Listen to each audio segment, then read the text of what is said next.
With the G20 coming to town, MTV learned that independent journalist and activist Emily Hunter was planning on covering the protest angle of the event, so we decided to follow her on her journey. Little did we know what would happen. Oh my God. Before handing it over to Emily, here's a little background on her. Emily's parents were some of the first radical activists in this country. They were co-founders of Greenpeace and were some of the first to battle against whalers.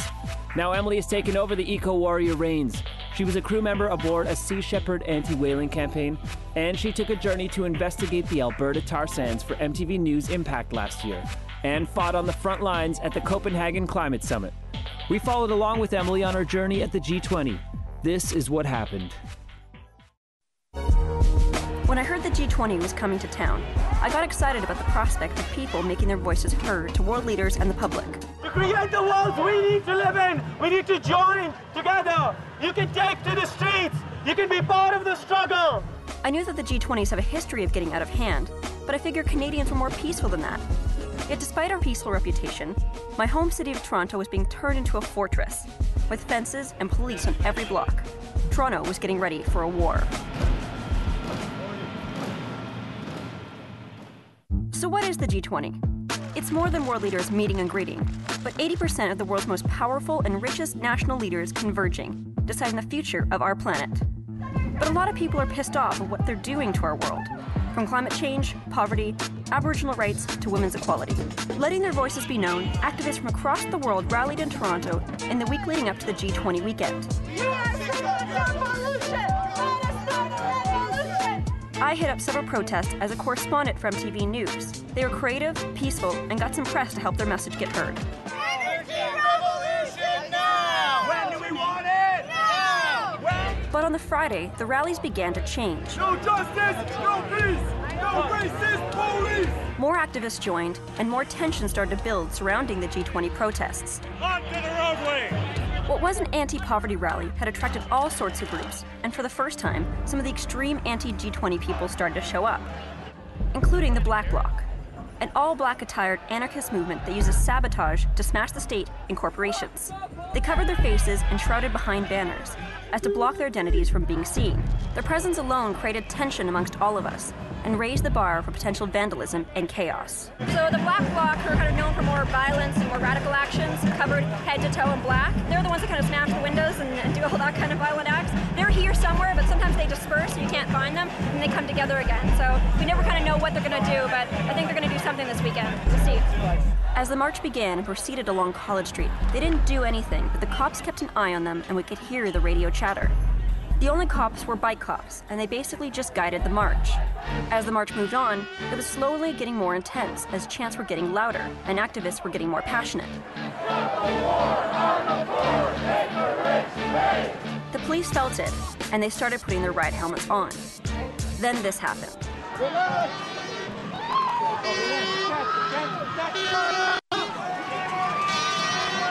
Back up! Stay back! Stay back!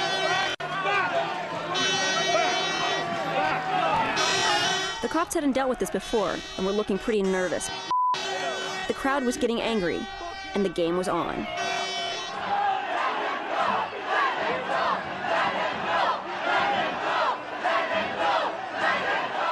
Little did we know that one scuffle and arrest was just the beginning of what was to come this weekend. For the rest of that march on Friday, the tone changed, and the police presence became heavier and heavier. Right now we're corralled, basically like cattle. The police have blocked us up on the streets there, they've blocked us in the streets here and back here, so we're completely cornered and we can't get out right now. The cops have got us surrounded. They started blocking the streets and forcing our only exit way through a hospital emergency entrance. You could feel that things were starting to get out of hand.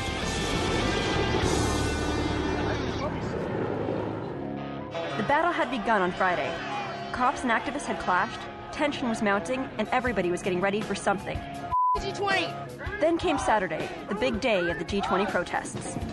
Despite the heavy rainfall, 8,000 protesters started what was the largest peaceful march of the weekend at Queen's Park. When I say climate, you say justice! Climate! Justice! Climate! Justice! I connected with friends, danced in the streets. It felt like it was going to be a good day.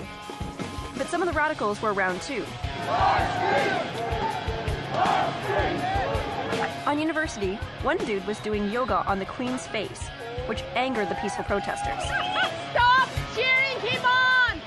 Come on, you're just taking away from the cause. Come on down with us. I think there are a lot of different voices being said today here at the G20 summit. One thing I feel about this is it delegitimizes a lot of other voices and a lot of other struggles that are being represented today, and it gets a lot of media attention on this particular act, whereas a lot of other acts, which are going on all around us, are not getting any attention whatsoever. So, if I was 14 and I was to see that and I was to think, okay, so this is what protesting means, and then either you follow this kind of pattern, or you go against it and you think, oh, this is all the protesters are. You know, they're not people that really know what they're fighting for, and they're just kind of... And so it takes away from, you know... And not to say that he doesn't have some valid concerns, but I don't think he's addressing it appropriately. Did you know that in Scotland, they don't go to church, they go to Kirk? When we hit Queen and University, the police held strong, stopping the march from getting closer to the fences. There had even been some bag searches. Is that a legal search? It is a legal search. From there, we were forced west to Spadina and Queen, where the march came to a halt.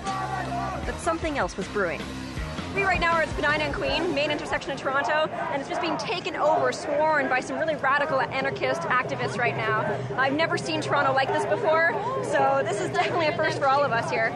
So I think something's going to be happening soon, because I'm seeing a lot more people covering their faces, a lot more of the black blocks, covered head to toe in black.